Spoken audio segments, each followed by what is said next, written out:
So yeah, Dave, what have you been playing since I've been carting around South America? Well, I've finished off my playthrough of Last of Us Part 2. Hey! I'll probably come back to it in a year or two to have a go at that chronological mode that I've put in. But I enjoyed going back through it again. Great game. We just hit a hype. Well, we almost hit a hype train, but there you go. Mm-hmm. And then since I finished that, just carried on a bit with System Shock Remake. Didn't get much further. Just carried on the I think the maintenance level I'm currently playing on, where I'm just sort of hunting around, see what sort of good weapons I can find before I go to some of the harder levels. So so you figured out what you've got to do now. You've not got kind of. What I'm doing, I'm kind of just looking at a guide just to give you an idea of what floor to go to next, because you can go to different elevators to give you different floors to pick. Yeah. But unless you're really on track with it and perhaps making notes from what was said in some of the like voice logs or the text logs, it is easy to lose track of where you really should be going. So I thought I'll just get a guide just to see what floors they recommend you go to. Then I'll just go to them and just carry on blind on the floors and see what happens. So that's my plan for that one at the minute. Okay, cool. Obviously I've not played many games because I've been in South America for 3 weeks. Too busy, haven't you? I have, but I did something I didn't mention on last week's show. Before I went away, something I did play. Mm-hmm. Allegedly the last 5 levels of Astrobot that got added 2 weeks ago, and completed them all. Now, what's interesting? More speedrun levels. Yes and no. They're not ones that you have to do in a certain time, but they are bloody hard. Mm-hmm. Two of them I thought were quite easy. 2 of them I thought were so, and the last one's a right bastard. But really enjoyed it. But what everyone's been saying about it, and someone put this in the Discord a couple of weeks ago, is that when you finish this last one, because you get all 5 in one go, you have to do the 4 to get the 5th one. It says thank you for playing at the end of it, which basically makes it sound like, Dave, thank you for gifting that sub. That's gone to Ashens. He says, fuck you, Mag, I hate you. Well, he loves you, really, doesn't he? Well, clearly he wouldn't have gifted another sub to potentially. I'm going to say potentially our guest next week, but we'll talk about that later. So I played all that, but the message comes up saying thank you for playing, which makes you think that are they saying thank you for playing those 5 levels, or is that it? So we only got 22 out of the 100 supposed levels that they said we were going to get over the course of the next 2 years. It's a bit odd. Oh, we'll have to wait and see. Yeah, so it could just mean thanks for playing these extra levels, but there is still more to come. But at some point they've got to move on and start working on the next game, whatever they're going to be doing. They have. But if we don't get the 100 levels, am I going to be pissed about it? No, because I thoroughly enjoyed that game and I got an extra 6 months out of it because they added at least 22, 23 levels on it. So it's all good. But that's the only thing I played. But bloody hard. So if you haven't played it yet, it will drive you around the bend. I need to give those a go. Yes. Do it. They're good. But yeah, the last one's just like, I think it took me an hour to do the last one. Oh, wow. Yeah. So that was it. Anyway, moving on, because we've lost almost half an hour of the show, thanks to Twitch. So let's crack on. Our guest this evening, this gentleman is based up in Edinburgh, in Scotland. He is a 90s retro themed content creator on YouTube and Twitch. Please welcome. Now I'm going to bring up his name, but we're going to call him by his real name because he just said, this is something that I did, and now it's kind of stuck, so it's all good. Please welcome to our studio a guest, first time here. We have got the wonderful JLsoryu, also known as James Moorhead. Good evening. Hello. How is it going, everyone? Good. How are you? Good, mate. I am good. I'm very hot in this room. We've kept you waiting half an hour to be on because of all the technical buggery going on. But people are already saying, hello, James. Hello, James. Everyone. James is the best. Mag is a twat. Yes, but I'm going to say this now. Dave is bold. Well, that's true. So if he wants to know, what does it say on your shirt, James? It says, say his name and he appears. It's the Joe Hendry WrestleMania t-shirt for I'm a massive wrestling fan. There you go. Everyone's saying hello to you. Also, hello. Amanda is the only person that said Mag is wonderful. Thank you, Amanda, for being my only fan club member. Appreciate that. The rest of the chat is Dave's fan club member, which I'm fine with because he deserves it. Dave Johnson says, James, I forgot you like wrestling. Yes, I love wrestling. It is one of the first things I kind of fell in love with alongside video games, actually. Yeah. Something my mum got me into. Ah, okay. So it was kind of a big thing for that, I guess. Do you still play some of the things like, because obviously we get the WWE 2K20, whatever. Do you play all them? I do. I play them, and I've got a sizable collection of all the older games as well. So I'll play some of them on stream from time to time, especially around big wrestling events. One of my videos I did this year as well was a look at the evolution of 90s wrestling games, going from like NES through to late PS1, N64. I have fond memories of playing WrestleMania on the NES where you had to hammer the button just to get him to climb up in the corner and then do a jump, which would 9 times out of 10 miss the opponent. I could not get a grips with the NES one, but the SNES stuff and the Mega Drive ones, I really enjoyed them. Even though they were like quite old and archaic, this felt really nice to play. I think Raw was probably my favourite out of the bunch. Yeah. Dave says, that reminds me, we need you on Ashen's one Sunday to talk wrestling games. I'm sure Dave can reach out to you and Stuart will reach out to you to get you on their show. It's a great show. I love being on Stuart's show. So I would absolutely love to do that. That'd be fantastic. It's great fun. I think I've been on, Dave, is it 3 or 4 times in the space of less than a year, which is a lot considering, so I count myself quite lucky. So you will enjoy it, and Dave will put you into 4 times. Christ, I thought it was free. But I will also say, so James was not scheduled to be our guest tonight. We did have someone else lined up, but unfortunately they dropped out this morning. So I'd like to say a big thank you to Dave Johnson in chat, even though he's giving me abuse because he's just doing it because I did say that Dave could be on the show tonight if we didn't get a guest. And then Dave reached out to John/Odd who unfortunately is now not streaming tonight because he's had the problems that we had. And basically introduced us to James. So I'm going to say thank you to Dave and Ed/Odd/John for doing that. Oh, is he back on now? Okay, well, at least he's on as well. So there you go. So at least I think whatever it was, it's been sorted out. But it was obviously a universal thing that hit everyone at 9 o'clock. So there you go. There you go. Anyway, I don't mind IQL because let's face it, Stuart is a far bigger celebrity. I was going to use the phrase so far bigger celebrity than me. I am not a celebrity. Let me just get said. I've not gone to a South American come back a complete cock end. I know I'm a bit of a cunt, but I'm not that big-headed. That was just Dave saying fuck off. He doesn't want to be on the show. Possibly. I'm actually the advocate for Bob Lesnar. What a talent Blob is. Anyway, so tell us a little bit more about your channel, James, and I will get our wonderful mods to drop your links in the chat. And everyone, please do give James a follow right now. Yeah, so I kind of do retro gaming reviews, sort of look at games that I kind of find interesting, or ones that I really wanted to play growing up. It's kind of been one of the main like launch pads for the channel. It was just kind of looking at all these games that I wanted when I was growing up, never got around to playing for one reason or another. You know, I was a kid, couldn't afford it. And that's just kind of where it sprouted. It's just sort of looking at interesting games and going through them, reviewing them, seeing how they hold up, talking about them, their place in history, the developer, kind of trying to find a few cool facts and just popping that out there. Do like say retro reviews or sometimes retrospectives like that wrestling game one I did. Nice. What are you currently covering at the moment? What's the thing? So I've just uploaded a new video about a game by Treasure. It was their first foray in 3D. It's called Freak Out over here. It's called Stretch Panic in the US, and it's called Hippolinda in Japan. So it goes like 3 different bloody names. And it was really interesting. It's this game where you play this girl who has a scarf that's been possessed by a demon that gives it the ability to stretch and manipulate the game world. Okay. And you have to rescue her 12 sisters who are all incredibly vain, and they've been overtaken by the demons and transformed into what their obsession is. So you've got one who wanted to become a singer. She kind of gets turned into something called Siren, and her boss is music themed. You get one who is obsessed with horror movies, one who was a pyromaniac. Some of them are a bit odd. One who loved robots, one who loved space, and they're all themed like that. And you have to figure out how to fight the bosses, how to exorcise the demon from them, and get through it like that. And there's also these things called EX levels where you build up points to unlock the boss doors.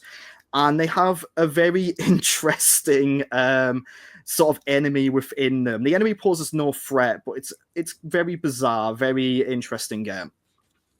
I've never heard of it. I don't know if Dave's heard of that one, but no, not once for listening, I'm afraid. Yeah. Sophie said, what was it called again? It sounds like weird but fun. It's called Freak Out or Stretch Panic in the US. Freak Out. Dan says, that's so odd. I've never heard of this game until I saw it in an old magazine last night. Oh my God, that's freaky. That is pretty bizarre. Really? The reason I know of it, well, I didn't know of it. My girlfriend was the one who introduced me to it because she remembered years ago seeing the Game Grumps play it. And she saw it in a CEX and went, oh, James will be interested in this. I'll get him it. And yeah, interested, did a video. I loved it. I'll tell you what I'm going to do, because I'm clever like that. And the fact that Dave's been spamming the chat, I'm going to do that so you can have a quick look at it, hopefully. I'll just do that. I'll mute the sound on it, but you can... This is your video that you've literally just put up, isn't it? We'll give it a like as well. This is it, yeah. There you go. Go give it a like. Freak Out Stretch Panic. That is... I've never seen this. That's the interesting enemy right there. It's got huge boobs. So the story behind them... Well, they had. They exploded. Probably too much silicon. The story there is they are apparently women who wished for one particular part of their body to be augmented, and the demons went, oh, there you go. Oh, and this is what you get, so they over. Yeah. That's a bit nuts, isn't it? It's certainly interesting. And yeah, you defeat them by pulling the hair, you gain points, and that's what you use to fight sisters. Okay. Go that one. It is interesting. So that is very bizarre. I've never seen that in my life. That's bizarre. But there you go. I've learned something new. Sophie's like, ooh, kinky. Yes. Evening Chaotic, how are you? And Dave, fuck off. Go watch it after, by all means. But yeah, totally what the fuck, that one. Yeah. So yeah, by all means, again, drop the links in if you want to go check out that particular video, let alone anything else that James has done, or you want to see him on Twitch when he's live. Do you know when you're next live on Twitch? It'll be Thursday. Thursday, what time? About 8:30. 8:30, okay. Thursday, 8:30. You can go watch James live. There is the link trees for all his links and his social media. So you go there. Gozzo says that is a game for single people will love. Probably true. Yeah. How many streamers have a manager like me who actively tries to turn people away from his content? I'm starting to wonder. Anyway, let's finally crack on with the show. We said we got 8 games. We might have to cut it down to 6. So we're going to see how we go. I'm actually going to chop and change this around a little bit. So the first 2 games we're going to push to the back. We might just play the trailers and just not go in depth with them if we get the time. But we've got that. We've got 2 news stories. Obviously a few little updates on Timeless. Nothing too much because obviously I've been away. So let's crack straight on with our first game, which ironically came out last Tuesday. I'm going to turn the chat on as well so people can see the chat. Last Tuesday on PS5, PC, and Xbox Series X and S. And we are starting with something a little bit horror related. This is called Luto. And later in the year, it will be getting a physical release as well. Let's have a look at this. How can you distinguish between what is real and what isn't? Do you trust what you see? What you hear? What happens when everything starts to feel wrong? To seem fake? Like a trick?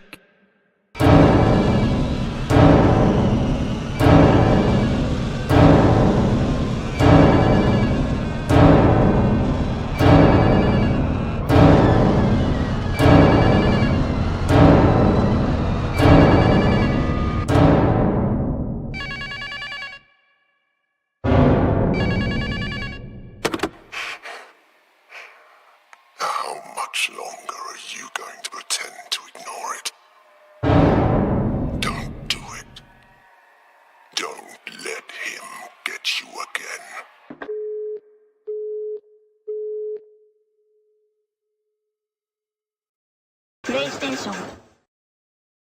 There you go. That is Luto. A couple of chaotic saying that looks good.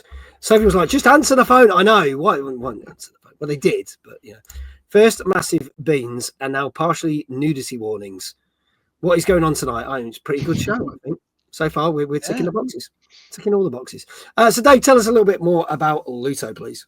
Yeah, this one's a psychological horror.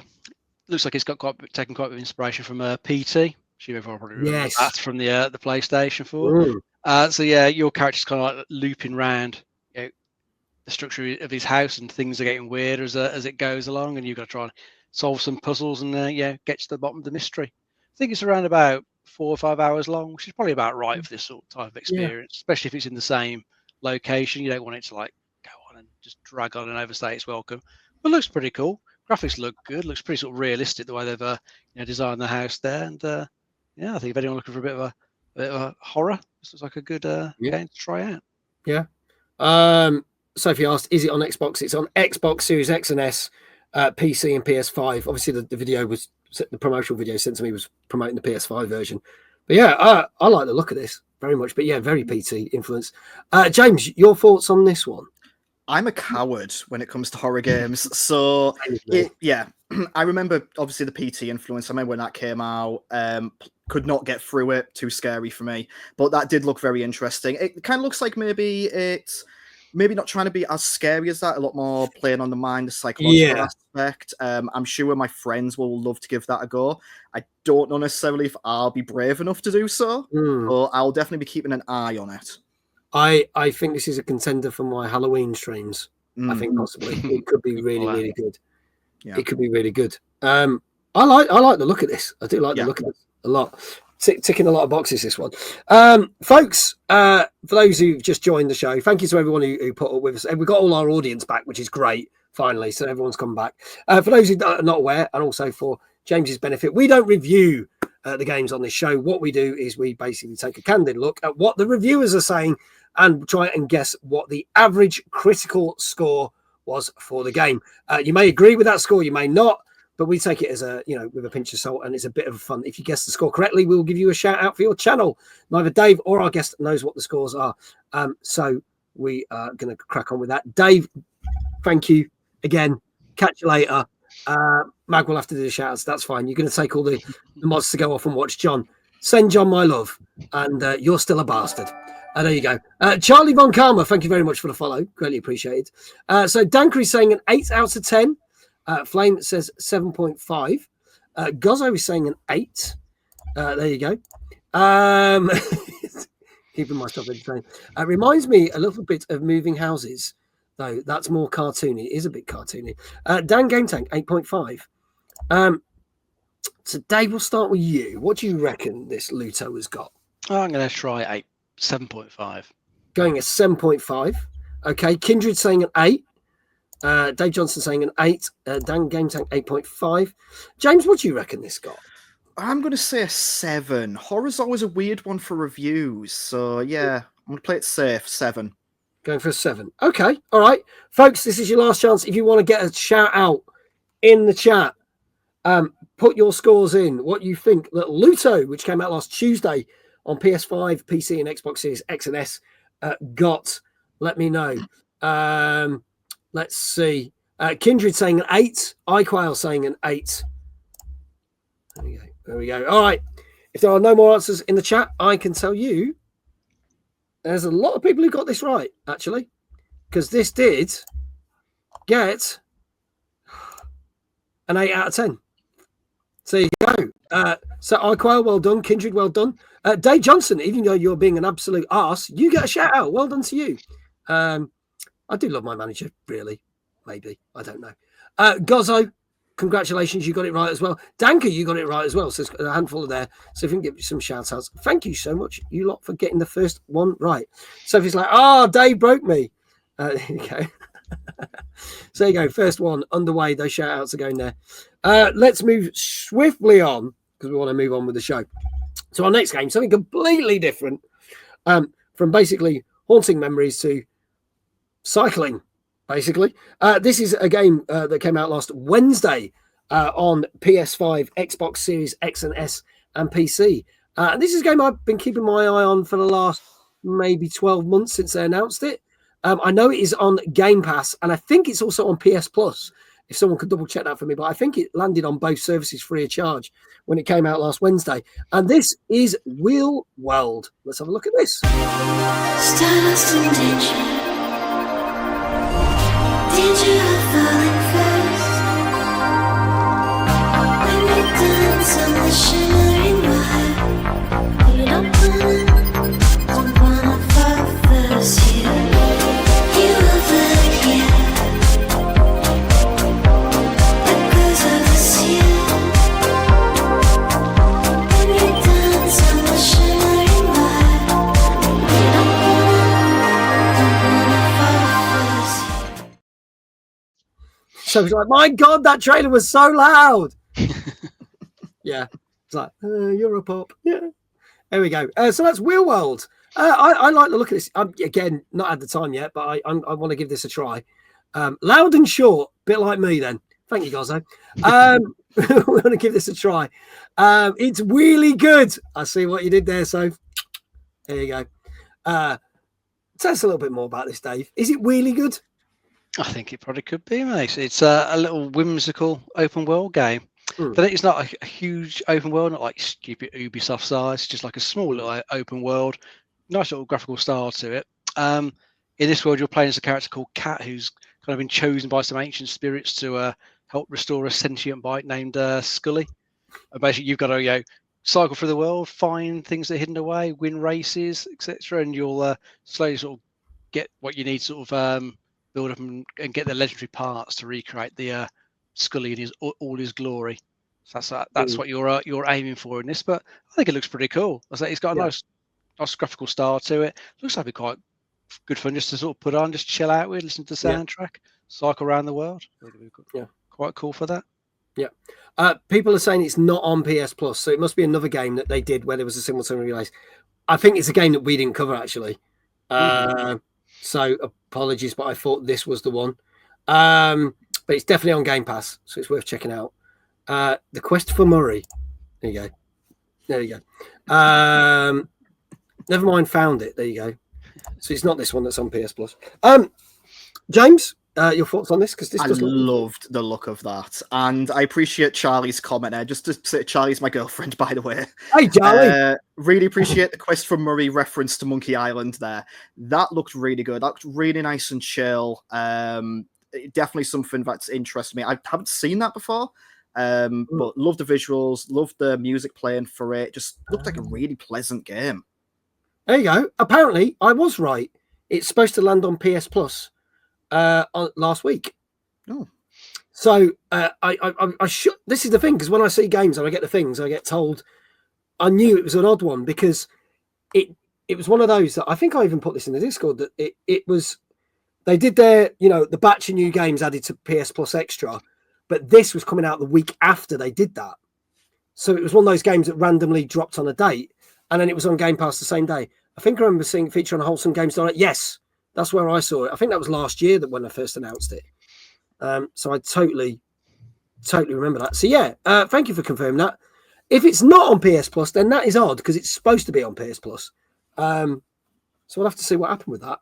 But there you go. Anyway, yeah, I want to play this now. I might even I'll have to see if we can fit it into the schedule for next month. There's so much going on. So, but this is a game that I've wanted to play, so we'll have to see if we can fit it in. Folks, get your scores in for this one. What do you reckon this got?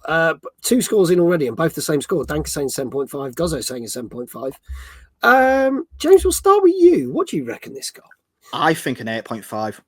8.5 going in high. Okay, cool. A couple of people. Flame saying an 8. Charlie saying a 7. Dan saying an 8. Dave saying a 7.5. Icon saying an 8. So it's all bouncing around a bit. Also, I want to say thank you to Dan Game Tank, who sent me a photo of the magazine that he was reading last night about that game with the woman with the massive boobs. So it was spooky that he was reading that last night, and forgive the pun, up they pop. So there you go. Kindred saying a 7.5. Dave, what say you? I'm going to try an 8.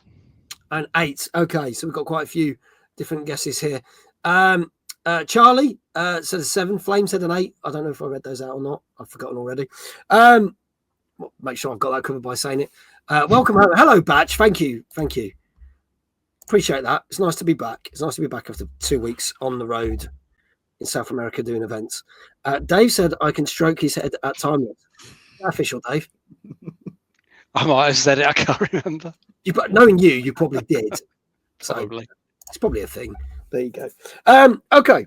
So I can tell you that World, which is out now on PS5, Xbox Series X, S, and PC, World Batch, the cycling game with the demons on the bikes, is also on Game Pass. And as far as we know, it should be on PS Plus, even if people can't find it, but it is on PS Plus. This got a very decent 7.5. So not quite as high as we wanted, but did quite well. But there's a couple of people got 7.5. Kindred, well done. Dave Johnson, well done. Gozzo, Danker, you all got it correct. Anybody else? Have I missed anybody else? No, I think we're all right then. So there you go, 4 of you. So 5 of you got it right first time, 4 of you this time. So there you go. Batch said a 7 just before I announced it, so it just slipped in there, but didn't quite get it. It was 0.5 off. Let's swiftly move. Half a point out. I know, Batch. Maybe next time. You're getting there, mate. You're getting there. Let's talk some gaming news. There's not been loads of gaming news because it has been San Diego Comic-Con weekend, so mainly all the news has been about films and stuff. But we've got a couple of things, and the first thing is obviously we talked about the other week, or actually 2 weeks ago, the fact that Elden Ring Night was the biggest selling game of May, even though it came out on the last day of May, which was quite funny. And there's something that people and players have been asking for since its release. Now, for those who haven't played it, it is a game that you can play as single player, or is a game. Jesse. No shit. Yes. No shit. Thank you, Jesse, for the tier 1 sub. He says you didn't get murdered for being a drug mule. Then no. I didn't manage to shove any drugs up my ass. I just snorted the shit out of them. Thank you. Well, they said they were drugs. They look more like paracetamol, but also wonder why, didn't have much effect. Worst 200 quid I've ever spent. You haven't had a headache there, sir. That's true for the last 2 weeks. Awesome. Maybe they did work. There you go. You could probably buy ibuprofen for like $3.99 at a pharmacy. Never mind. Elden Ring Night is what we're talking about. You can play it solo, you can play it with 3 people, but loads of people have been saying,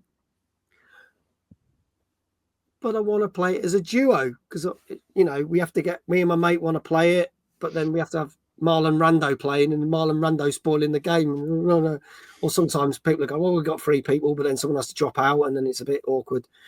So they have, as of the 30th, so we're literally talking tomorrow, this launches the new update, plus there's some quality of life updates and stuff to go with it, but you will be able to play the game in 2-player mode, which I think is really cool. Now, obviously, James loves this game and said he could talk about this for half an hour. We're not going to give him half an hour to talk about it because we'll never finish the show. But for you, as an avid night player, and I'll come back today because I know Dave's been playing a lot of it as well. As an avid Night Rain player, how important is this to you, and how chuffed are you that this has now been put into place? So before the game came out, I was put off it because it was only single player or 3 player. Okay. But I'm one of them fortunate people where I have got 2 other people to play it with. I play it with my 2 friends, friend and his partner, and we've been playing it as a 3. But it is big because sometimes you can't always get those 3 together, or I've got other friends who might want to play it who have been put off by that aspect. So it is quite a big deal. I am wondering how it's going to work in terms of the scaling, especially one particular boss. But yeah, it's a big deal, and I really like to see them adding this in general because it shows to me that they are going to support this a bit more long term than maybe some people are worried about. I think it's a good thing. It's like the fans have asked for it. Yeah. And within the space of just under 2 months, they've delivered on it, which is pretty good going. Especially when you consider another game that we've talked about on the show, which came out last month, which was FBC Firebreak, didn't have such a good thing, and everyone says, well, you need to add this. Yeah. And they've said, we're going to do it. Yeah. But you've got to wait until the end of September for it. So it's slightly longer delivery on that. And I honestly think that game will be dead before we get to that, unfortunately. I think with Night Rain, there was sort of the implication that this was going to be part of a later drop, like maybe towards the end of the year. So them getting it out within those 2 months, I'm super impressed with that. It's very impressive that they've done that. Very impressive. Batch just recently picked up one Amazon deal. That's good going. Dave, your thoughts on this? Because I know, again, you've been playing a lot of this. So yeah, I've played a bit of this, and it is good. But unless you're playing with people you know, it's not as good if you're just playing with randoms, because you do need to be able to talk to each other to, like, sort out who's doing what, help each other out. It does make a massive difference. But it's nice that they've been listening. Added the option in. Shame they didn't think about it for launch, because surely you're making this type of game, you'd be thinking, oh, I think people probably want to play just as 2. Yeah. It's not always that easy to get 3 people together. So it's good they've added it in. So hopefully, as James was saying as well, they'll keep focusing on it for a good while longer. I know they have got some DLC that's meant to be coming out. We don't know what it is. It was just advertised on the deluxe edition DLC. So hopefully that will add more bosses and do more stuff with the map. So be good to see it carry on, because it is a good game. I really like it. I think this is the thing also. There's people who probably were sitting there who were like, well, I ain't going to buy it because they'll get some people off the fence probably. I think they'll shift more copies on top of this now. This will probably help it. So, I mean, it's selling very well anyway, but I think it's probably going to sell even better now. So, yeah, there you go. So, yeah, if you've been sitting there thinking, I can't really play Elden Ring Night Rain, well, you can now. You know, it's huge. You can either play it single player or co-op as of tomorrow, or 3 players. So, go get it because it's pretty decent. Go check it out. There you go. Moving swiftly on. It's another game that you need people to play with. And this is something we've been debating in our own Discord, because I was like, we talked about Super Mario Party Jamboree on this show last year. And Sophie just said, yeah, why 3 players, not 4? Well, that might be something to chuck in another thing now. That's the next thing. You watch, there'll be people saying exactly what Sophie just said. Why not 64 players? You watch, that'll be the next update. Gilfly, good evening. How are you all getting on? Good to see you, buddy. So Super Mario Party Jamboree came out on Nintendo Switch last year, and then they announced that basically there was a new edition of the game coming out for Switch 2. And they were adding new stuff to it as well. There was no actual launch trailer for this, which I found a bit weird. But they did put out a trailer basically showing you what the new added things were in the game 2 months ago. So we're going to play that. So hang tight, folks, because it's about a 2-minute trailer, but at least you get an idea what the differences are from when we talked about this and this. Now, actually, played Sophie at the original version. What was it? About the week before I went off to South America. So we played this, and I'd never played it before. So she beat me at that. So we're looking at possibly doing this on the stream, but I'll explain how this might work after we've played the trailer for this. So this is, get this, longest fucking name of a game ever. Super Mario Party Jamboree Switch 2 edition with Jamboree TV. Here we go. Super Mario Party Jamboree is getting an upgrade on Nintendo Switch 2. The upgrade expands on the base game and adds new features, including mouse controls, audio recognition, more expressive rumble, and gameplay that uses a camera accessory, all of which can be accessed on Switch 2. Let's check out 3 new and updated modes. First up is Mario Party mode. With a single camera, up to 4 players can join the festivities. You'll be able to see each other's faces as you play, so you can experience all the reactions and emotions in real time. Or 4 friends can take the party online. Up next, it's Bowser Live, a mode where the livelier team wins. Bowser will bring you on stage 2, hit blocks to collect the most coins, guide an RC car with your voice, go, and compete in other mini-games using full body movement and sound. Finally, take a ride on the mouse-controlled carnival coaster. With the safety bar lowered and secured, you're off. Go! Use mouse controls to shoot down enemies while you feel the bumps and rumbles of the coaster. When you enter a pipe, a minigame will begin. There's a bouldering game where 2 players each control an arm, and one where you shake a can of spray paint and quickly tag objects. Enjoy the thrill of these intuitive minigames. How quickly can you reach the station? From minigames that use a camera, the built-in microphone, mouse controls, and rumble, the biggest party yet is getting even bigger. Super Mario Party Jamboree, Nintendo Switch 2 Edition, plus Jamboree TV launches on Nintendo Switch 2, July 24th. Nintendo Switch 2 players who already own Super Mario Party Jamboree can upgrade to Nintendo Switch 2 Edition plus Jamboree TV by purchasing an upgrade pack. So there you go. That's what they've done for a game that came out last year on Switch. So now you can buy it again or upgrade. And allegedly they've chucked a load of extra stuff in. But the question is it actually worth getting? So Dave, tell us a little bit more about, I know they've kind of explained what you're getting in, but kind of, I feel that video is, I'm going to say this now, that was a video from 2 months ago when they put out a direct. Mm-hmm.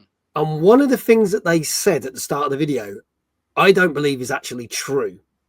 So I'll see if anyone else picks up on it, but I'll let Dave say what he's saying. And then I'll state what all the reviewers are saying about this statement that they put out there, which is not true. So go for it. No worries. Well, yeah, so with this upgrade, what you get in the package, you get the original Mario Party Jamboree, the Switch version, and it is still the Switch version because it's had no enhancements to take advantage of the Switch 2. So it's still that original version. Whereas the Jamboree TV is its own separate mode, and that is, made for the Switch 2. So it's got graphical updates and stuff like that in there, and it's that contains all this extra stuff that we were just looking at in the trailer. Obviously helps if you've got the camera, because it looks like it relies quite a lot on that for a number of the modes there. Hopefully they've got a good nudity filter in place when you're playing with randoms online, because when people come up out of that pipe, you can just see what's going to happen otherwise. The first thing I thought when I saw that, I don't know, it probably says more about me. It does, because I was thinking, Dave, doing that, but you're clearly going straight down the nudity route, so there you go. But yeah, it still looks like it would be generally good fun, though. I suppose it depends how well the mouse movement works, say, on your leg, because if everyone's sitting on the couch playing this together, you have to hope the mouse movement works well in that environment, because you're not going to be sitting at a table playing it really. So as long as that works okay like that, then it's probably going to be decent fun, because the Mario Party games, they are good fun. Get the family around, get the kids involved. They are good games. We've played quite a lot of them here and had a great time with them. So this is just like it should be more fun, but you just need to make sure you got the camera to take full advantage of all those new modes. Good evening, Malik. Malik's here. Hope you're doing well. Thanks for joining us. James, have you played Mario Party Jamboree? Or I haven't played Jamboree, but we do have a few of the Mario Party games here. They're always good when you've got friends over. You can't beat them. You start off playing, you're all having a laugh. You all hate each other by the end of it. The one who's losing gets a random point just for, farting at the right moment or something. It's always good fun. If I get Switch 2, it will be one of the games I get. I'm not sold on the Jamboree TV stuff. I was looking at the camera stuff, and all I could think of was the Sony iToy for the PS2. You said this. It just looked kind of the same quality, and I was half expecting it to be a window washing minigame, same as the iToy. I'd have to play it, because sometimes with Nintendo, their trailers don't always sell stuff like that brilliantly, and mechanically they're great. So it could be good, but I think you can't go wrong with Mario Party. So I don't know if it'd be worth the upgrade, but if you were getting it for the first time, probably always a good purchase for your Switch. Yeah. So one of the comments that's made has been brought up. I'm going to say this now, because the reviewers are saying different things. They're saying that if you already own the game, it is not worth the upgrade, because Jamboree TV, unless you've got the equipment to use it, like the camera or another camera, you can't really do much with it. And I've said Jamboree TV itself is very basic compared to the normal Mario Party stuff. and are saying some of the games aren't that great, and some of the games don't work so well because they said that they should have learned from back in the time that when you need voice recognition or clapping and stuff, some of these games would have been better using a controller than trying to use the camera and the thing, and they don't always hit the mark. So you might go, when you're supposed to, and it doesn't pick you up. So it's that same old problem, a bit like with the Xbox Connect. Not all the games work brilliantly like that. So in that respect, it's not worth the upgrade. And they're also saying that they put the statement out at the start saying, like a new, like better version of Mario Party in that Jamboree, in that video. It's not, as Dave correctly stated, it's the same game. And it's the same. So they've not even upgraded the graphics for this version. So if you're looking to get this, you might as well buy the normal Switch version because it'll be cheaper than buying this, which makes this a bit redundant. And it's $16.99 to upgrade. Thank you, Sophie. So you're going to spend about 17 quid. So unless you're a hardcore fan and you've got the camera and the bits and pieces to use for it, I don't think it's worth it. So iQuail asked whether we're going to do this as a community night. Now, the good thing is, if you've got the Switch 2 version, you can play with people that are on the Switch version. Obviously, you can't do the Jamboree TV bit, but you can do the main core game. So my plan is to get a copy and basically play it with people who've got it either on Switch or Switch 2. But we won't be doing the Jamboree TV stuff, even if I've got the stuff to do it. So, yeah, we'll just concentrate on the thing. That means more people can join. So we will look at that for an August community night because a lot of people were like, well, I've got it on Switch. So I was like, well, if you got it on Switch, it'll still work. So let's have a look at it. Anyway, get your scores in. So Manic's saying an 8. I'm going to just scroll up. Gozzo's saying an 8. Batch saying an 8.5. Danka saying an 8. Chat, get your scores in now for the latest version of Super Mario Party, Jamboree, Teletubbies, Walking in Space, Walking on Sunshine, hurrah, hurrah, Electric Boogaloo. Killfly, 8. Charlie, 8.5. Dan, 8. Flame, 8. Kindred, 8. iQuel, 7.5. Dave, I'll start with you. What do you reckon this got? I'm going to go with 7.5. Go for 7.5. Okay. James. I'm going to go for a lower 7. Okay. Okay, going for a 7. Folks, this is your last chance. This is that game with a really long name. Buy the original version of it, which came out last Thursday on Switch 2. And if there are no more guesses in chat, I can tell you that this got a 7.5 on average. 7.5. So it's good. I think the thing is, for someone like me who hasn't got it, it'd probably be good to get, right? But there is the fact that I could probably buy the Switch version. Chances are I will get the latest version because I got contacts, so I'll get that. But if I didn't, I would recommend getting a Switch. You know, I'm not affiliated with Nintendo, so I don't have to say, oh, you must buy the new version. No, get the cheap one. Do it. Makes sense to do it. iQuel, well done. You got it. You got it right. Did anyone else say 7.5? I don't think they did they? No. It's been an interesting one. It's catching a few people out tonight. But there you go. Well done. I can't forget that right. I'm not interested, but only you're not interested in this one. OG Mario Party is the best. I have been told that because I don't think this. I seem to remember last year when we talked about this. This didn't score as highly as some people thought, did it? I think this has still got around like a 7. So actually, I think this got a better score than the original one, even though people have moaned about it. They're up and down the Mario Party games from what I've seen review-wise. Some of them have got quite low. Yeah. I know the review. I see Sophie says, I enjoy this one more than the other one. I know the guy that reviewed it for IGN, I think he gave it a 7 out of 10. And he said it was one of his favourite Mario Party games. Sophie said, she enjoys it because there's more of a solo mode. See, so if you haven't got people to play it, well, you can still play it, which is good. So that's that. I think it's going to be pros and cons. Some people are going to love it more, some people aren't. So it's one of them. But I do know that it didn't do. I'm not saying it did amazing, but I got a funny feeling it probably got about a 7 or 7.5 on average. But yeah, I enjoyed playing it with Sophie a couple of weeks ago, so I'd never played it before. So we'll give this a go. I think we'll try this as a community night. And if people don't like it, I'll just sell my copy on eBay. There you go. Good plan.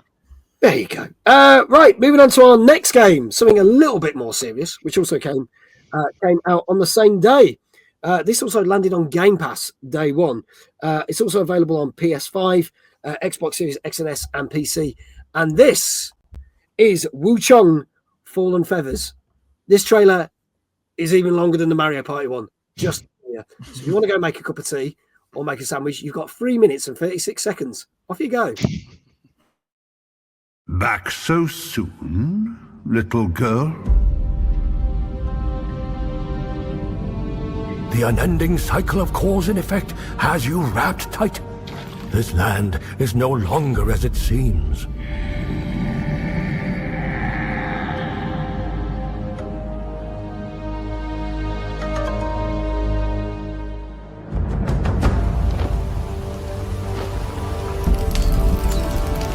A fleeting glimpse through heaven's eyes, only to find myself trapped in this mortal guise.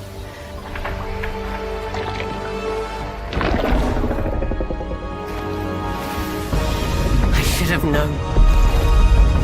You've been meddling with fate all along.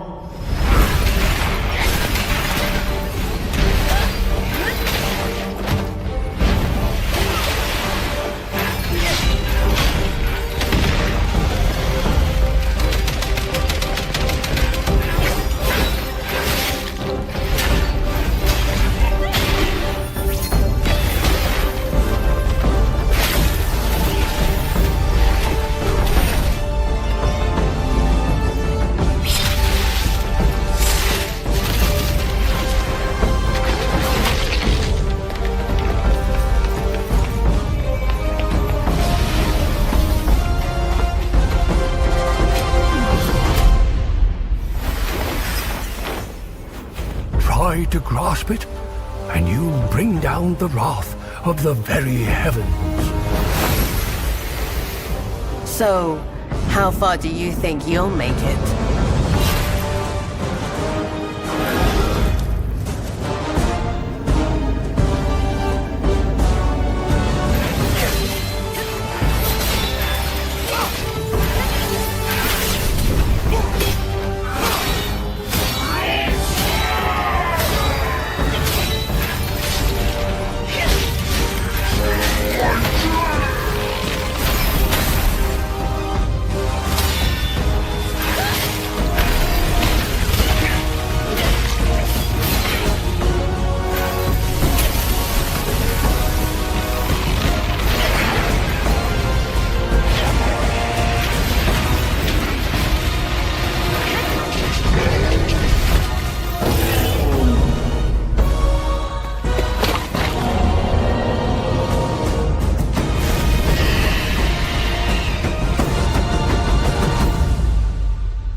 Ashes to ashes, dust to dust.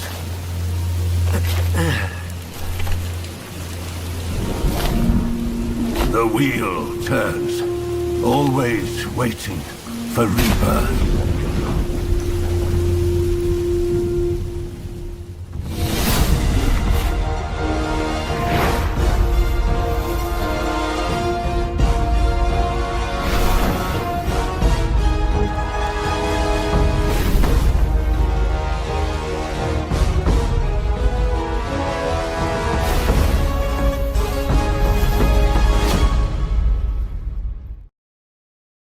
There you go, folks. That is Wuchang Fallen Feathers. I don't know about you. That didn't seem like a 3.5 minute video. Some of you might be sitting there going, Christ, it did feel like a 3.5 minute, but that seems to go really quick for me. People are already dropping scores in the chat. And yes, the 505 games, which are really good. Obs, good to see you, buddy. Obs is saying he reckons this is 7. Danka 7.5, Gozzo 7.5, Dan 7.5, Gilflight 8. Kindred says, I haven't got the skill or patience for a Soul Styles game. I don't like dying 200 times in one place. Same, because I am terrible at these games. But if you hadn't guessed, this is a Souls-like game. But Dave, tell us why this may be slightly different from other Souls-like games. Right, it's not hugely different. It's the same type of gameplay. You know, you've got your character who in this one is I think some sort of pirate, which has been afflicted with this disease called the feathering disease. It's a disease that's kind of affecting everyone on the land and turning people into monsters. And you know, her quest will be to try and find out what's causing this and find a way to stop it. But yeah, it'll play much like other Souls-like games because you know you've got your bonfire type checkpoints that'll revive you and revive I think all or most of the enemies in an area. So same as all the other ones.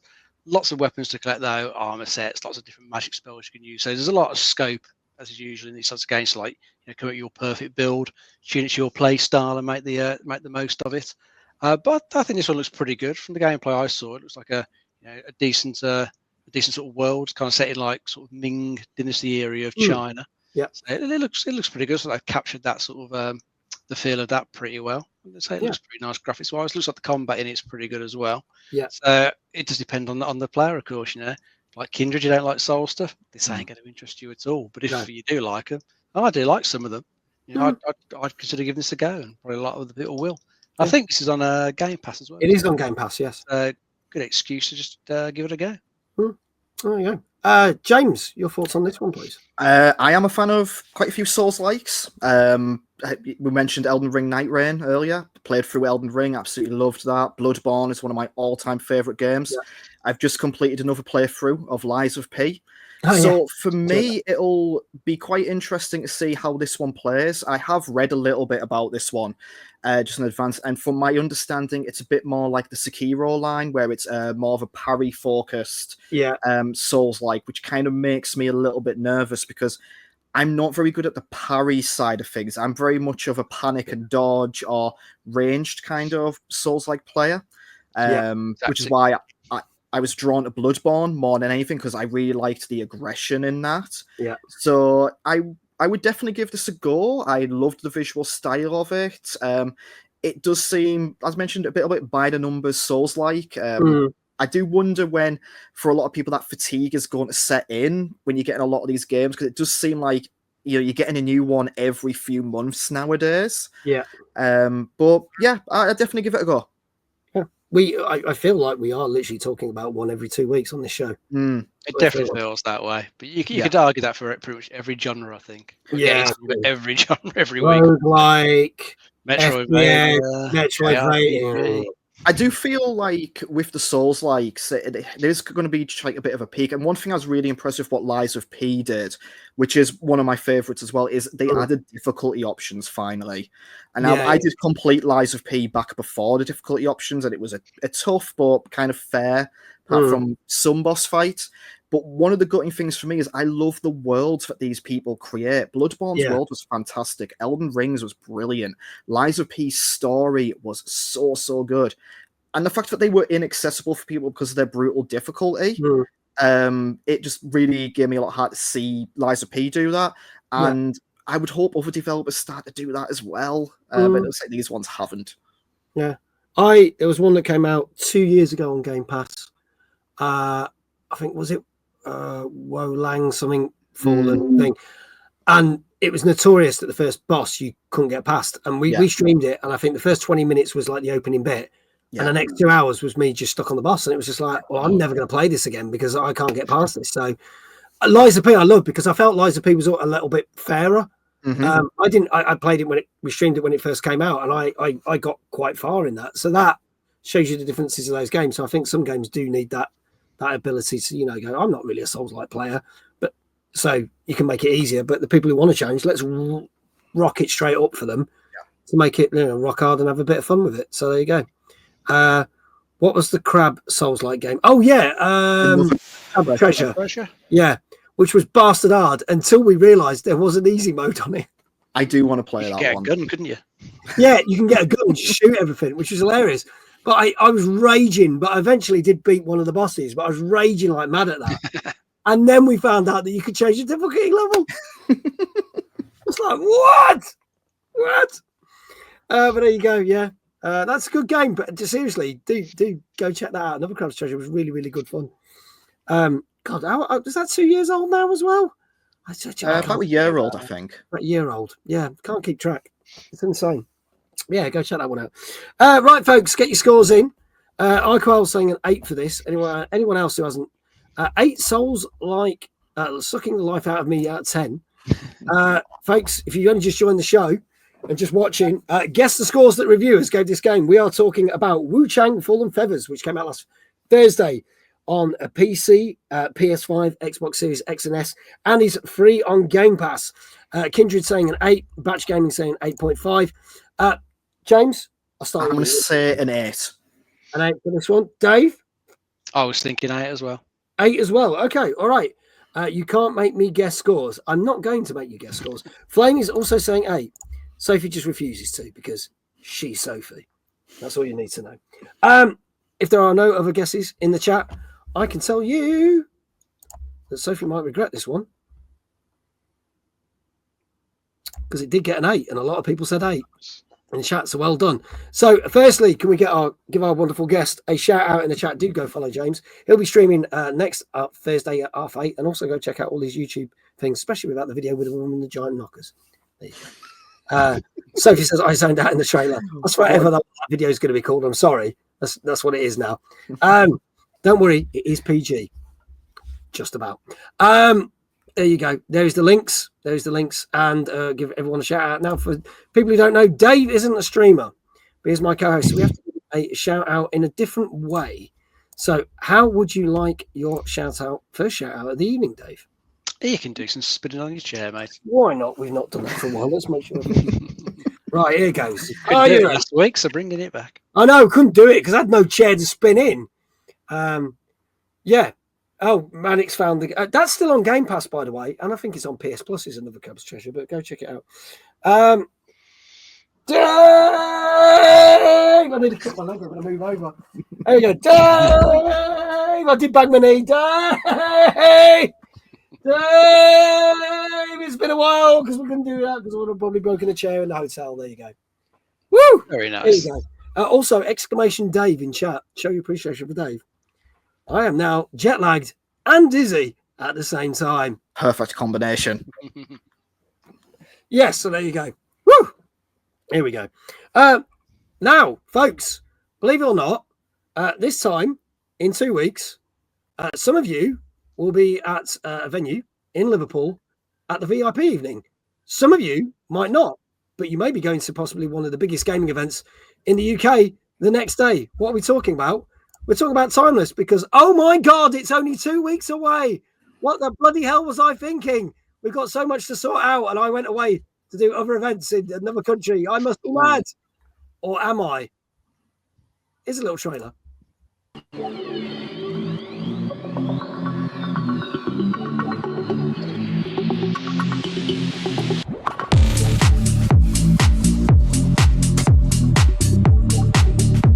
Hi, I'm Middle-Aged Gamer Guy, and I'm very excited to announce that Timeless 2025 is coming to Liverpool here at the Cairns Brewery.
There you go, folks. So Timeless is 2 weeks away. 2 weeks away, and I have no idea how many VIP tickets are left, but I think it's like probably 5. Because every time we say this, we're nearly sold out of the VIP tickets. So it's 5 VIP tickets. If you are a content creator, if you're one of the lucky ones selected by either our friends at the Gamer Guide or Studio 42, or you bought a VIP ticket, you'll be able to attend our first ever VIP night, which is at exactly the same venue at 7 p.m. Well, there'll be a couple of talks from some of our sponsors, as well as bringing back, it was our opening keynote at last year's event, but we are bringing back the wonderful Jason Bradbury from the Gadget Show to do a one-off showcase of his new film. You will get to see footage before anybody else that he's never shown. He's shown a few little clips on his own streams, but he's going to be showing us stuff that we've not seen before, and he'll want your opinion on the some of the editing and stuff. He actually wants the audience's opinion, which is going to be quite cool. So it's going to be quite interactive. How the film is going to be shaped up, ready for the premiere later in the year. Jason will only be with us on that night. So if you want to get to see Jason Bradbury, there's literally only like maybe 5 VIP tickets left. So that's the only way you'll get to see him. Then we got the main day on the Wednesday with all those arcade machines. And yes, there is a Tomb Raider arcade machine, and it is right next to the machine that Games Guru said, the giant Pac-Man machine. That is on the ground floor. We should be using that said Pac-Man machine for the Pac-Man competition in the arcade. We will be announcing full details of the lineup and everything literally, hopefully this week, because I finished sorting it all out.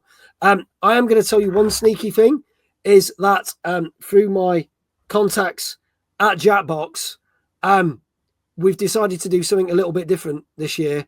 And we haven't made the official announcement, but we got the all clear from Jackbox. And we are going to be doing some live Jackbox competitions sponsored by Jackbox live at the show for the first time ever at Timeless, hosted by yours truly. And we will have, surprise, surprise, Jackbox games to give away as prizes. So I want to say a big thank you to Jackbox. That is a thing that we've added into the schedule, which we haven't announced yet, but I'm going to do it anyway because it's 2 weeks to go. And I was like, fuck me, we better get that sorted. So there you go. Oh, don't worry. We're going to be playing the family-friendly games. Don't worry, Batch. None of that, because it's a family-orientated event. Also, a couple of people have asked us about Scott from What Culture, because Scott announced this week, in the last week, that he has left What Culture Gaming. I can tell you that Scott will still be there, because Scott is still, even though he's not involved with What Culture Gaming, he's still involved with the podcast, and he's still good friends with all the team after being at What Culture for 11 years, and he has still agreed to be at the event, because just like Ash went solo, she still appears on the odd stuff with What Culture, and so will he. So we've got 2 people that are in What Culture Gaming and 2 people that used to be in What Culture Gaming, which kind of goes with our vibe, because we talk about the best of retro and new. So you could kind of say this is a retro version of people from What Culture or not. So that worked quite well for this. There you go. So that is it. Get your tickets less than 2 weeks, or just about 2 weeks as of tomorrow. It's going to be insane. Full lineups going live, and all the timings for all the competitions as well on Challenge Stage, and a few more exhibitors to announce now that I am back. So we'll get that all sorted for you. Don't forget, if you haven't booked your hotels, there is a link on the website. Most of the hotels have sold out. We've got a number of recommended hotels that you can get discounts for, but do go check them out, because most of them, I've been told as of today, have sold out, but you can get some bargains if you're very quick. So there you go. That is Timeless, folks. Whew. Got that done and dusted. Let's move on from something that you can have some fun with something that's really violent that you can have some fun with. And that is a game that was supposed to come out back in the end of March. I will be covering this game next month. It is official, because we said we would cover it. We were supposed to cover it in March, then they cancelled it and pushed it back. But we are talking about Killing Floor 3, ladies and gents, which came out last Thursday on PS5, Xbox Series X and PC. And you have no idea what it's all about and all the massacring. Here is the trailer for it right now. Let's get down to work, shall we? A swarm is gathering. さて、その時が来た。 Make sure your weapons are cleared before boarding the VTOL. Let's get going.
think I might have done a little wee.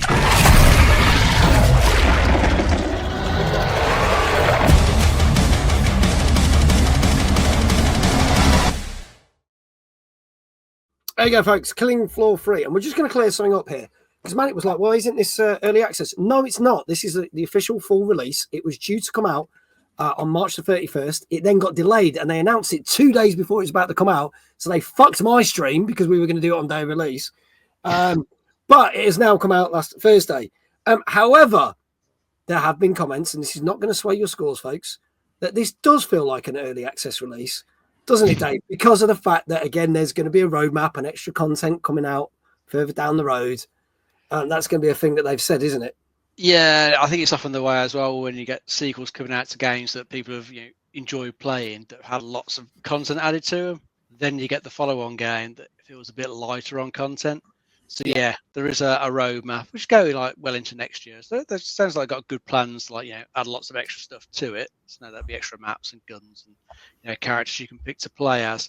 But I think at the moment, I think some people say maybe it should have been an early access game because apparently it's a little bit buggy. And the user sort of consensus on Steam is a bit mixed at the moment. It might be one of those ones to perhaps wait a little bit if you're interested in it, let them iron out some of these bugs, and then you can jump in it because it looks like a pretty decent PvE game. Jump in, blast the shit out, loads of zombies and other massive boss characters. Yeah, I think it looks like it'd be pretty good fun. Never played any of the previous ones, but it's clearly done well enough to get to the third title. Hopefully, they can just tidy up the few issues that are there, and then get some more content out to keep the player base happy and growing. Yeah, ironically, I have got the second one on my PlayStation 5 library because it was when you bought PlayStation 4, you got all those classic games, and I added it. Never played it. Don't know why. I've always wanted to. Got it somewhere on something and claimed it for free. I have. Yeah. So it's one of those weird ones that I've just not played it, but we will be. I've been told my copy of this is being sent to me, even though it's out. It's a lot of stuff getting sent to me because people knew that I was away, so they didn't want to send stuff in case it didn't turn up. Got nicked outside my front door. So we will be doing a stream of this as promised in August. So literally that's like next week. So there you go. James, your thoughts on Killing Floor 3?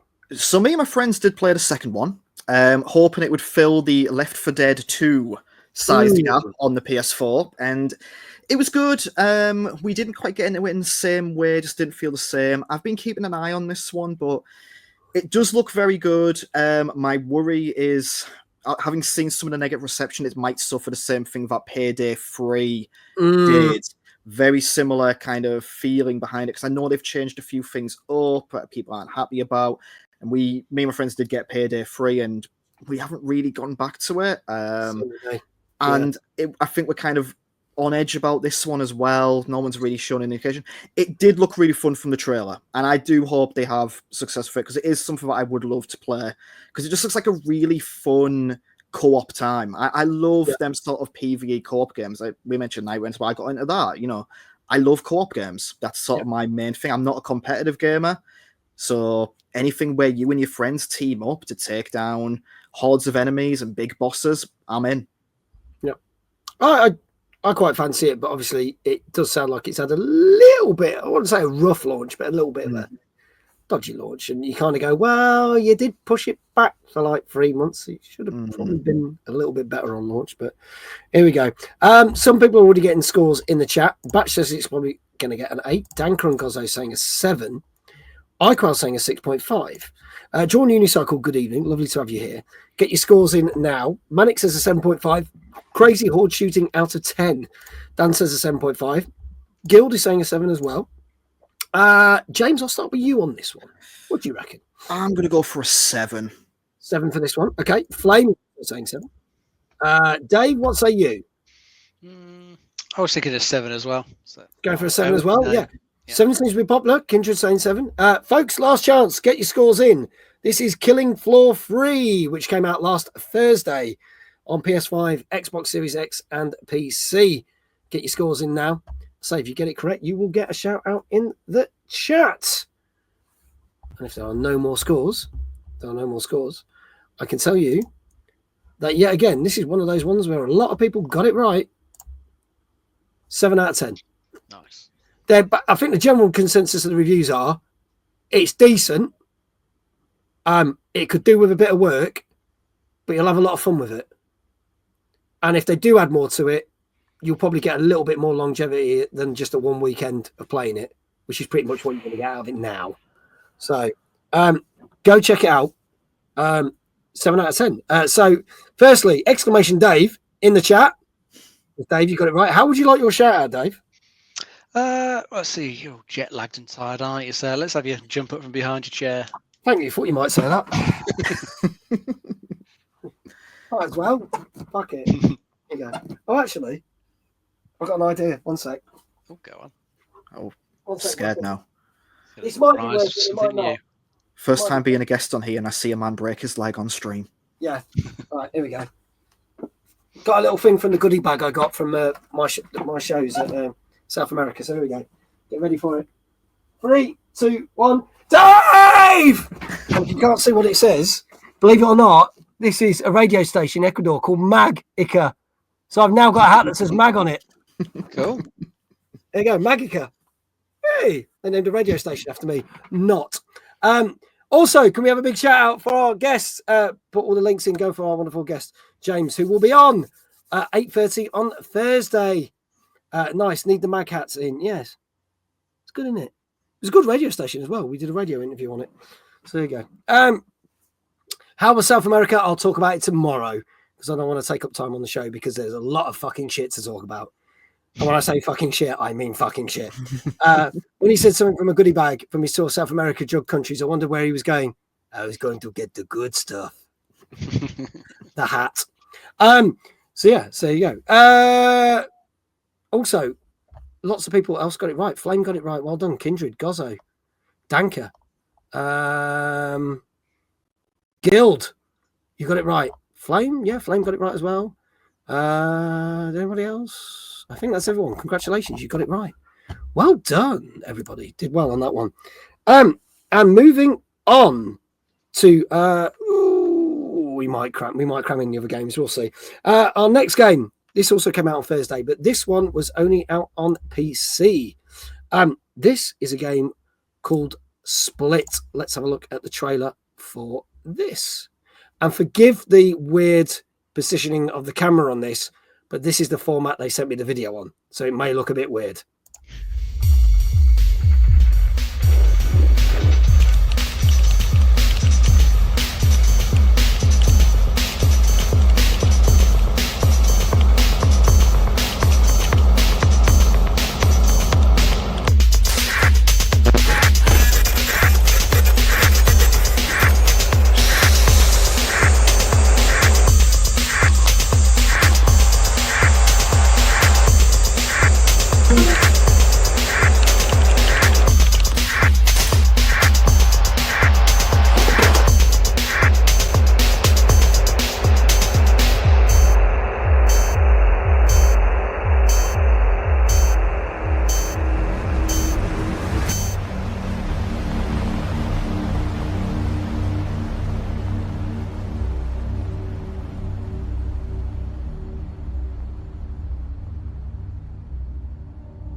There you go. That is Split. And yes, very old school. And they sent the video in for free. So there you go. That's how old school it was. Dave, tell us a little bit more from this one. Yes, this is kind of like a bit of a hacking sort of simulation type game. Very much command line hacking, like old style MS-DOS, sort of Windows command line, if you're used to that. I was watching a trailer earlier and I recognised quite a few of the commands they were using in there. So I use most of those day to day. This was meant to be a bit of a sort of psychological horror, I believe. Your setting is just in front of those monitors. I think there's a couple of monitors to look at, and then some of the stuff to the side of you in a window. You can't look a bit at. like a Five Nights at Freddy's kind of. Yeah, vibe. but otherwise, yeah, you're just in that position, but you're trying to sort of mount this sort of malware attack on some strange company, and you're just guided by some of the fellow hackers in the chat room. So you sort of go into the chat room, you'll do a conversation with them, and then you're the one who is typing the commands that are required to launch the hack. So it's one of those games. It's not going to appeal to like many people. I think a bit of a niche one. I think it looks kind of interesting because I'm used to command line stuff, so it looks kind of familiar to me. Yeah. I quite like this sort of the idea is I'd probably consider playing it myself, but I can imagine there'd be a lot of people who wouldn't have any interest in store, just look at it and think, nah, fuck that. Yeah. Let's go straight back to the AAA stuff. James, your thoughts on this one? Definitely interesting looking. I like this kind of harkening back to the old 4-3 command line stuff as well. Hacking simulator, haven't really seen too many of them around. Like, only one I can really think of is Uplink from a long time ago.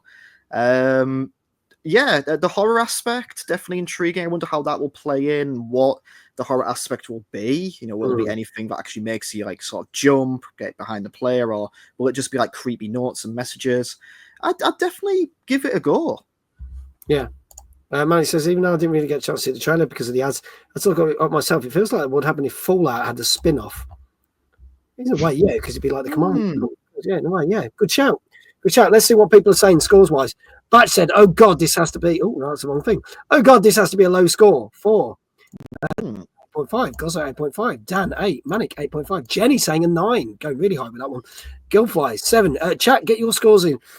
James, I'll start with you on this one. What do you reckon? Oh, I'm struggling here. 7.5. I'm just going to go complete average score.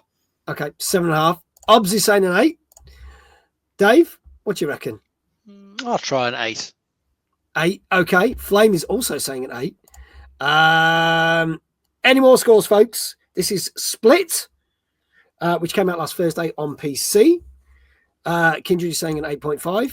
If there are no more scores in chat, I can tell you that this... Oh, Charlie said a 7. Thank you, Charlie. I can tell you that this will surprise some people. 8.5 out of 10. Nice. Yeah. Really good high scores. So, Kindred, well done. Manic, well done. Gozzo, well done. Danka, well done. There you go. Congratulations, you got it right. So, well done to everyone got that right. Obviously, we are hurtling towards the last 15 minutes of the show. So we're going to get the news story out, and then we're going to probably hammer through the last 2 games very, very quickly, because I think we've got time to do this. So our final news story of the night, but not the end of the show. Something that we've not talked about in a while, but we were talking about a lot. Palworld. Yes. More developments in the lawsuit of Palworld and Nintendo. Pocket Pair, who are the people behind Palworld, have this long-running legal case, and every time Nintendo try to stop their game, they find ways of changing the game to stop them from getting completely sued, but still get sued, if that makes any sense.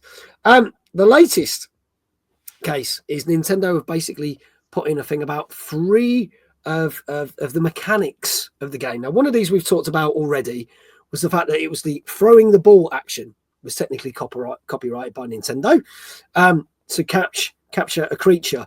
They kind of changed that. That was something they had to do. And then there was another mechanic that they said, right, you've ripped this off. This needs to be changed. They've changed that. And the latest one is an interesting one because Nintendo have actually changed it in their, what's the correct word? In their sort of, I guess, the patent in a way. But they've basically said that Palworld have now infringed on the fact they're using portable creatures.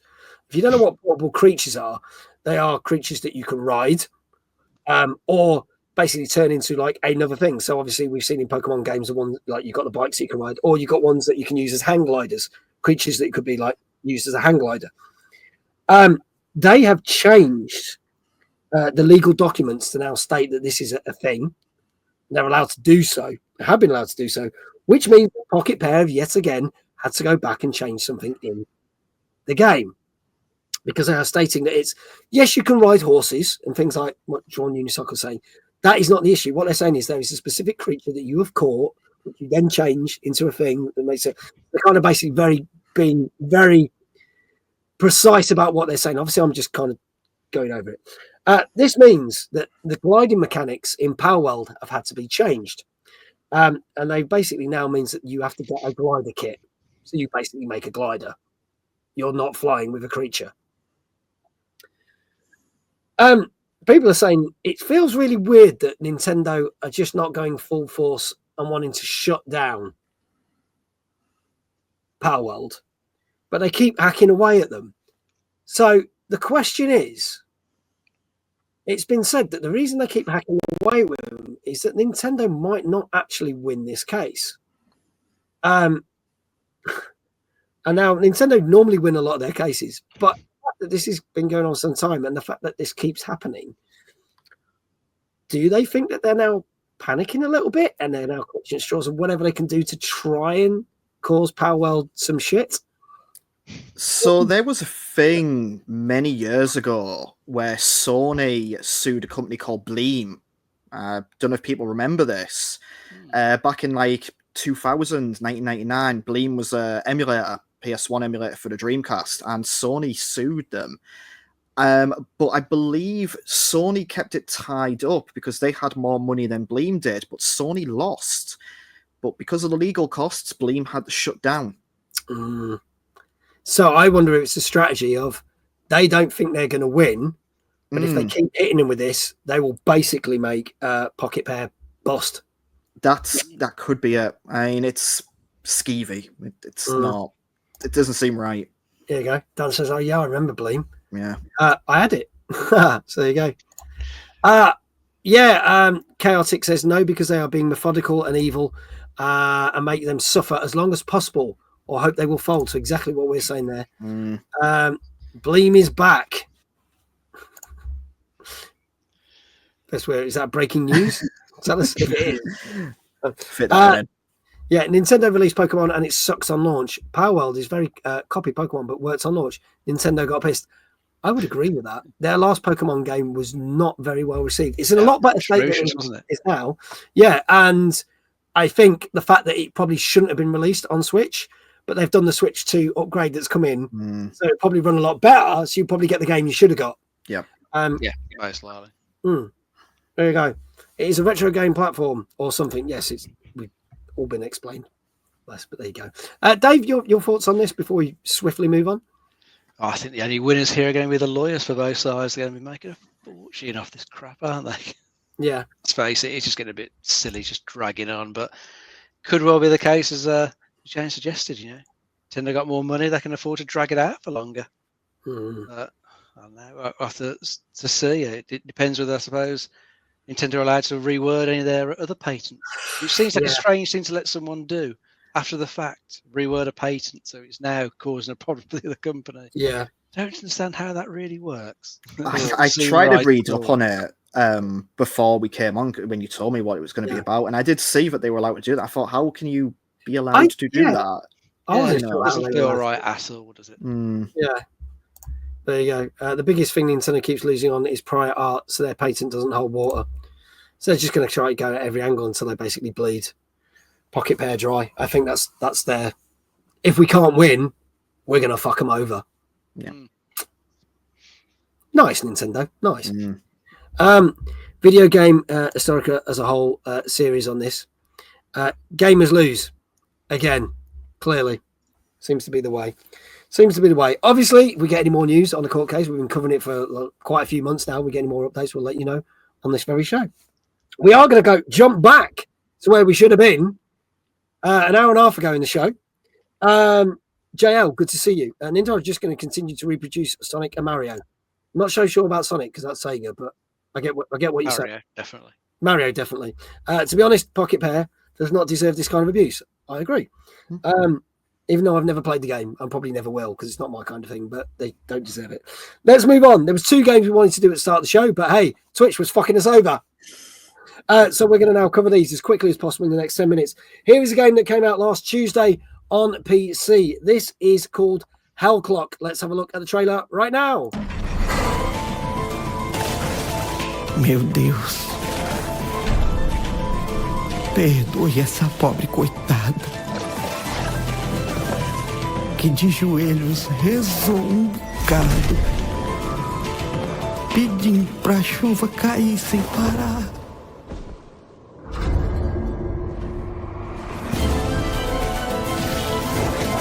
O sertão é rico para quem tem olhos de ver.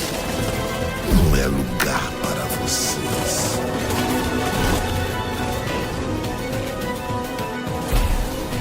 Como uma pessoa pode lavrar um chão que nem mesmo cactos consegue brotar. Todos precisam saber sobre o que de fato aconteceu em Canudos. Eles moveram mundos para acabar com o nosso lar. Perdemos, mas resistimos, como Mandacaru no meio da grande seca.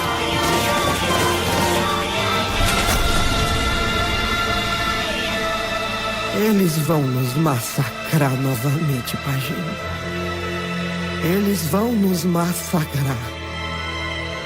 Um a um.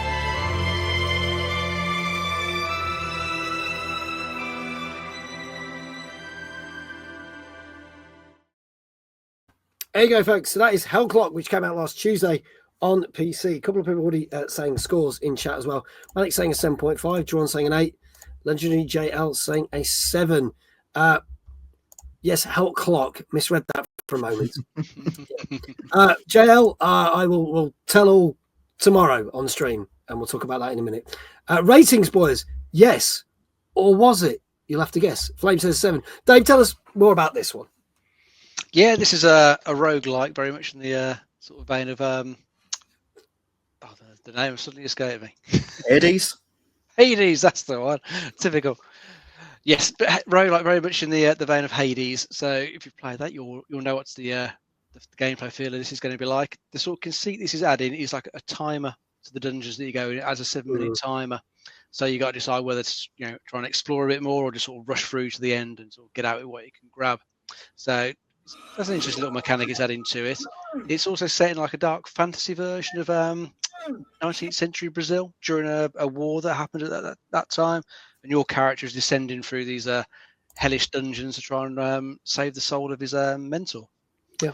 So looks all right. I think if you're looking for another Hades-like game, yeah, I mean, again, it should be pretty decent. We've had quite a few of these recently, but this does look like a really good one. Odie, thank you so much for the tier 1 sub. That's now 5 months. Greatly appreciated. Thank you, lovely. Thank you so much. And Ginger Viking, good to see you, buddy. Good to see you. Let's see. A lot of people dropping in scores while you were telling us about the game, Dave. So Dan saying a 7.5. Iquel saying 7.5. 2 people have wish listed the game since we've been talking about it, which is great. Danka 8.5. Kindred 8.5. Gozzo 8.5. Ginger Viking 8.5. Guildfly 8.5. I hope you're well, Odie. Thank you so much for that sub. Greatly appreciated. James, your thoughts on this one? Yeah, it looked good. I loved Hades. Thought it was fantastic. Really, really good game. Enjoyed playing through it. This looks really, really fun. I'm never too sure about timed mechanics. That always makes me a little bit nervy. I like to explore and take my time, but I would give this a go. Visually, it looked really, really nice. I love the introducing another culture in it that we don't really see too often in gaming in there. That's always interesting to me. So yeah, I'd absolutely try this one out. Yeah. Awesome. Odie says a little rough after being at MegaCon, because MegaCon was on at the weekend, but I've time before you can relax now and hopefully feel better. Bless her. There you go. But I hope you had a wonderful time at MegaCon. Anyone else who went to MegaCon as well, I hope you had a wonderful time. So there you go. Right, folks. I wore out my first PS5 controller playing Hades. Damn. Got to be careful. Got to be careful. Any more scores, folks? This is your last chance. This is Hell Clock. Notice I said clock, which came out last Tuesday on PC. There are no more scores in chat. I did two comics and MegaCon cons in one day. Oh my God, Odie. No wonder you're knackered. Still need to play Hades 2. I'm going to wait until the final version comes out for that, for me personally, because you can get it on early access, but I'm going to wait until because I did love the first one.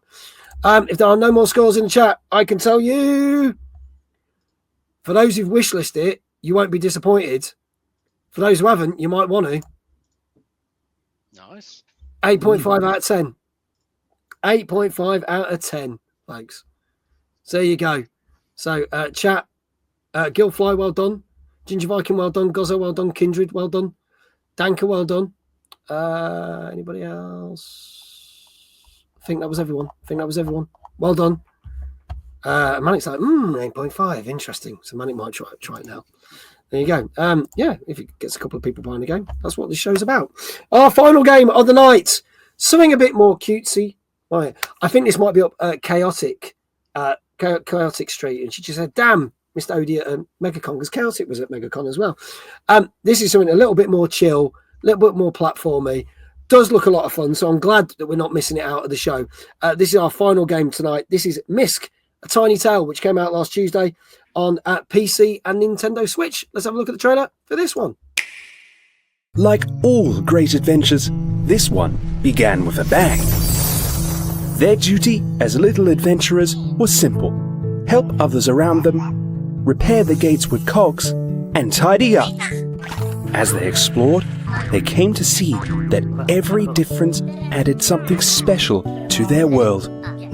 And so, their tiny tale unfolded, one small step at a time. The road that we've been on has shown us the strength we own. Like birds up in the sky, we feel like we can fly. Embrace the joy of making a difference in this unforgettable adventure. Misc, A Tiny Tale.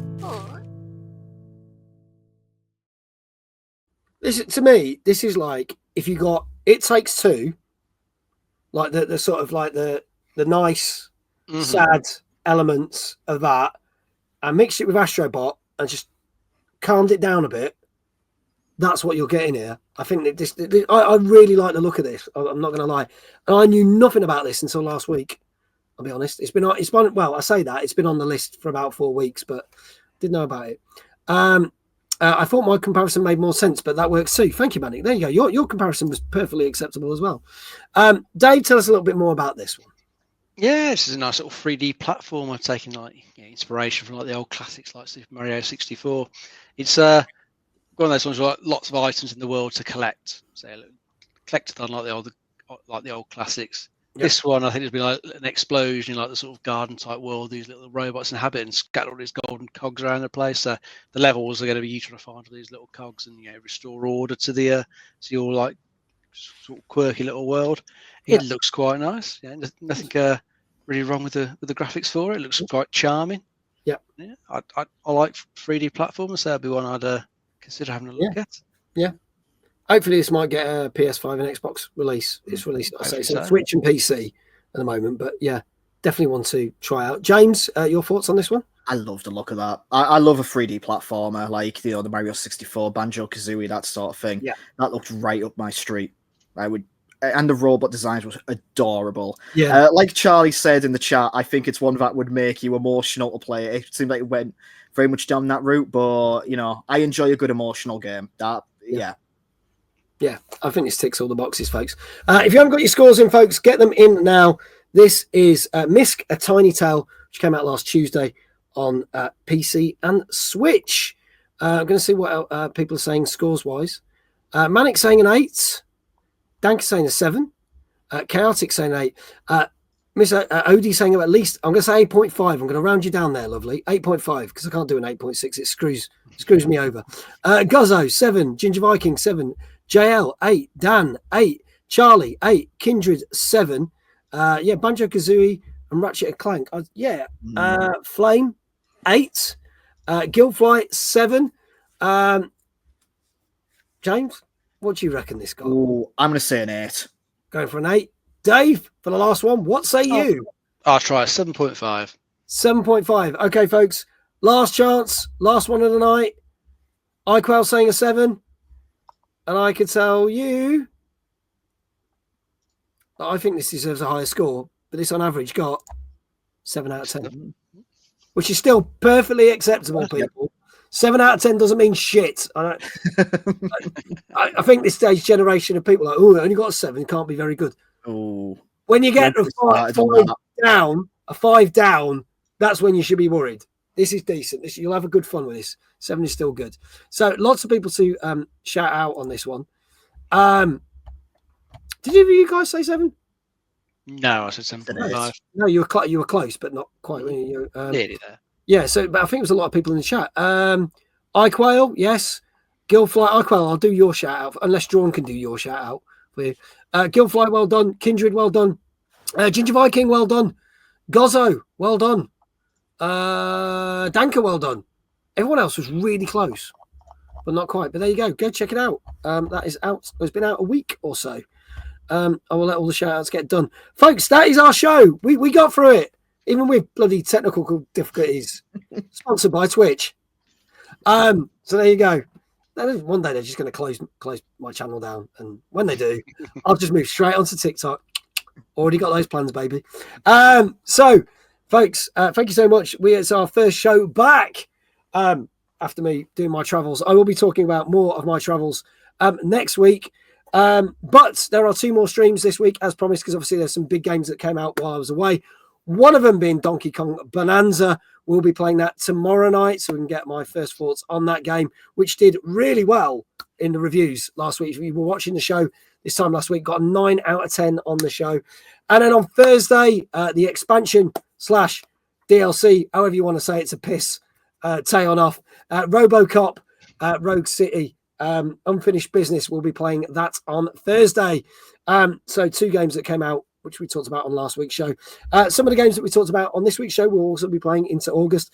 And that will be it. So on tomorrow at 8:30 and Thursday at 8:30. If you don't fancy watching RoboCop, go watch James instead. There you go. So it's perfectly acceptable. Charlie said, was lovely to watch. Thank you so much for the stream. You are very welcome. Thank you very much to everyone who's been in chat tonight. There is James's links. Go click him.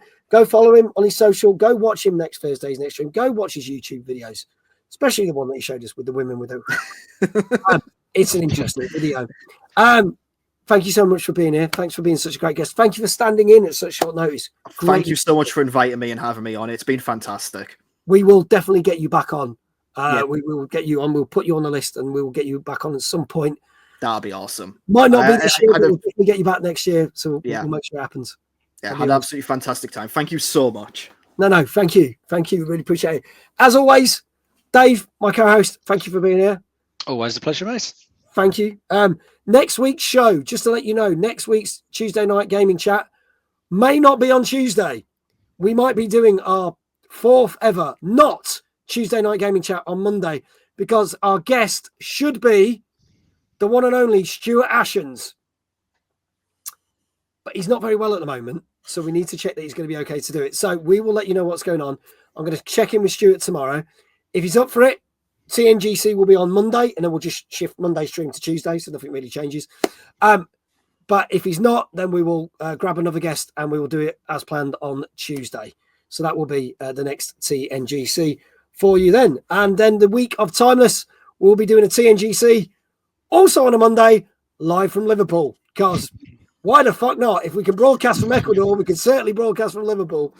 So that should be all right. So that's going to be the next 2 TNGCs. Don't think we'll have a guest for that one, because just in case, again, shit internet or whatever, but we'll see what happens. So there you go. Thank you so much, everyone. We are going to do a raid. I think we should raid the person that we raided when we did this show 2 weeks ago, who also had technical problems and looked like they weren't going to do their stream. And I think we should raid Odd Trots. It makes perfect sense to do that, assuming that he is still on. And I'm just booting up the stream deck because it went to sleep. Is he still on? He's not showing on my... Wow, this is all really... He is. He is, but then he's not showing... Is this all in wrong order? This has gone in a really... Oh, it is. So I went back. It put all the things like 2 viewers on the second page and that, and then I've just pressed the button back and it's refreshed it. There he is. There he is. Let's go raid John. Yes, let's go Brother John. Yes. Why has it put the screen over there? Let's put that up there so I can see what he's doing. What is he playing or watching? He is watching some VHS tapes. I recognise those actors. It looks like a very young Ewan McGregor as well. And Stephen Thingy from Ballycus Angel. So I've no idea. But we're going to go raiding. We're going to make that happen. Thank you so much for everyone who's been here. Great to be back. If you want to know what on earth was going on with me in South America, Brastoff. I remember Brastoff. Good film. Tune in tomorrow. We'll be playing Donkey Kong Bonanza, and I'll be giving you tales of why my trip to South America was awesome and also fucking shit at the same time. Thank you so much, everyone. You lot have been amazing. Remember, folks, wherever you are in the world, have a great morning, great afternoon, great evening, and I shall see you tomorrow at 8:30 for some Donkey Kong Bonanza. And we'll be announcing our winners of our Community Member of the Month. Because we've got a first this time. It's never happened before in all the years that we've been doing it, but it's happened. So thank you so much, everyone. Take care. Good night. Bye.